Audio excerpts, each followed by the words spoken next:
The year is 354 AD. A young man named Augustine sits in a garden, weeping uncontrollably.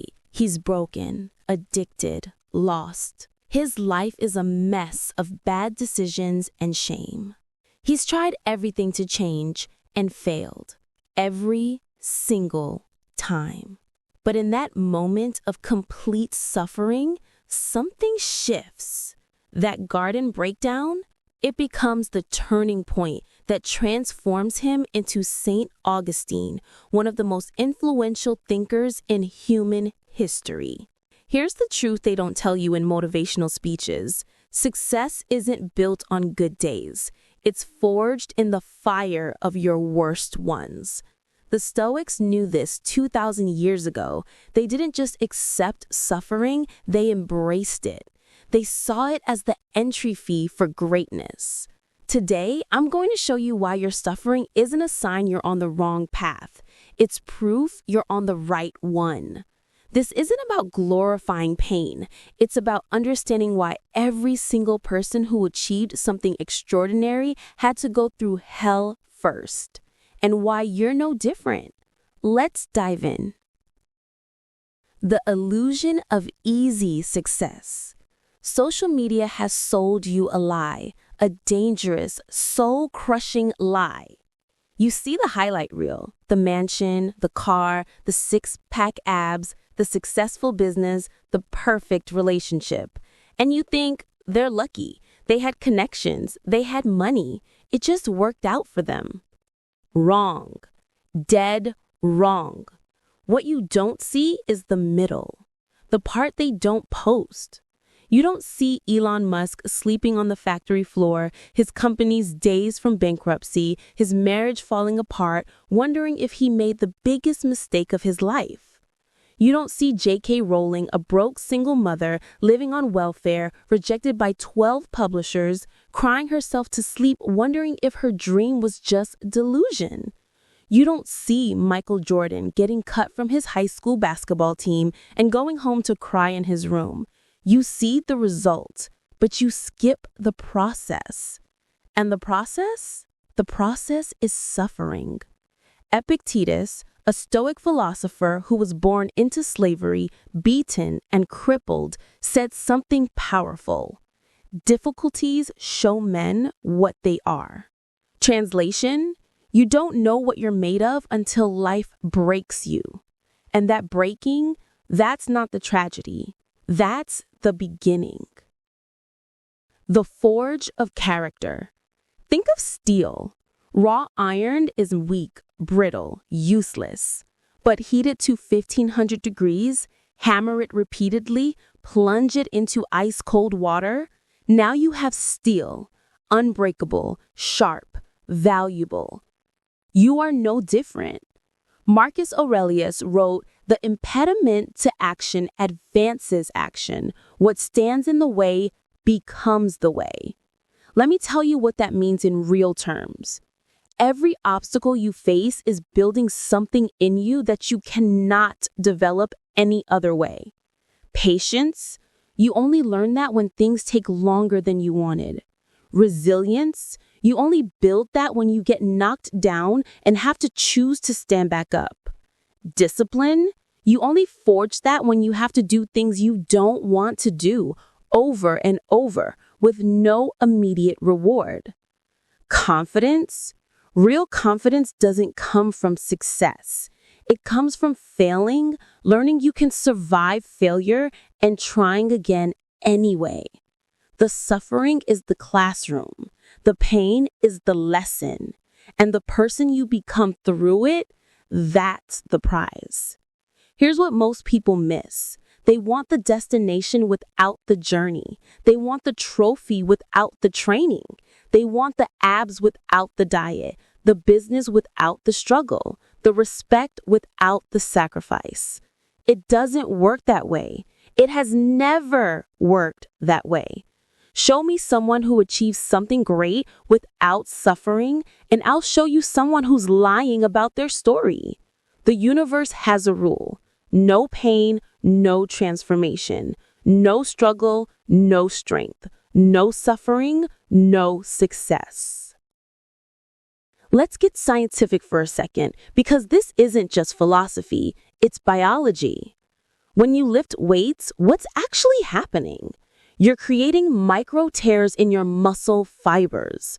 You're literally damaging your body. That's why it hurts. But here's the magic. Your body responds by rebuilding those fibers stronger than before. The pain is the signal. The damage is the requirement. The growth is the response. No damage, no growth. Period. Your brain works the same way. Neuroscientists call it adaptive stress. When you face a challenge that pushes you beyond your comfort zone, your brain physically rewires itself to handle that stress better next time.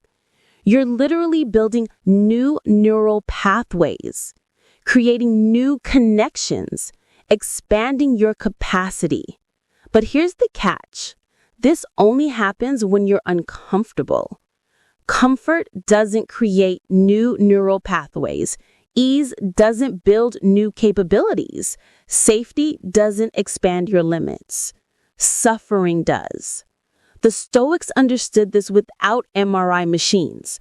They knew that a life without struggle was a life without growth. Seneca wrote, "Difficulties strengthen the mind, as labor does the body." He wasn't being poetic. He was being literal.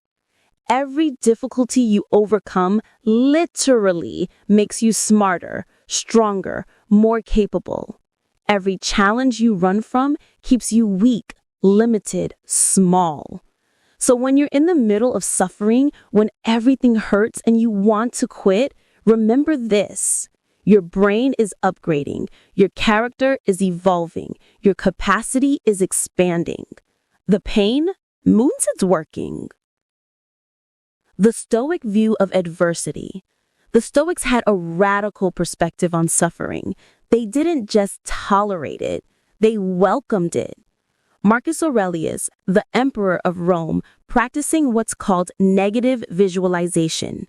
Every morning, he'd imagine losing everything: his power, his family, his health, his life. Why? Was he depressed? Pessimistic? No. He was preparing. He knew that suffering was inevitable, so instead of being blindsided by it, he trained his mind to handle it in advance. When hardship came, and it always came, he wasn't shocked. He wasn't devastated.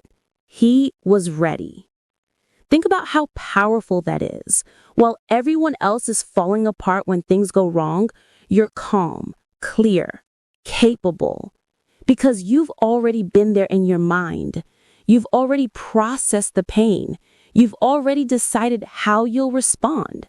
The Stoics also practice voluntary discomfort. Seneca, one of the richest men in Rome, would regularly sleep on the floor, eat simple food, wear cheap clothes. People thought he was crazy, but he knew something they didn't. He was building his tolerance for suffering. When involuntary hardship came, and it did repeatedly, he was unshakable. Here's the lesson. You can either wait for life to force suffering on you, unprepared and panicked, or you can voluntarily choose difficult things now, building your strength for when real adversity strikes. Cold showers, hard workouts, uncomfortable conversations, difficult projects, saying no to easy pleasures. These aren't punishments, they're training. Every time you choose the hard thing, you're making a deposit in your resilience bank.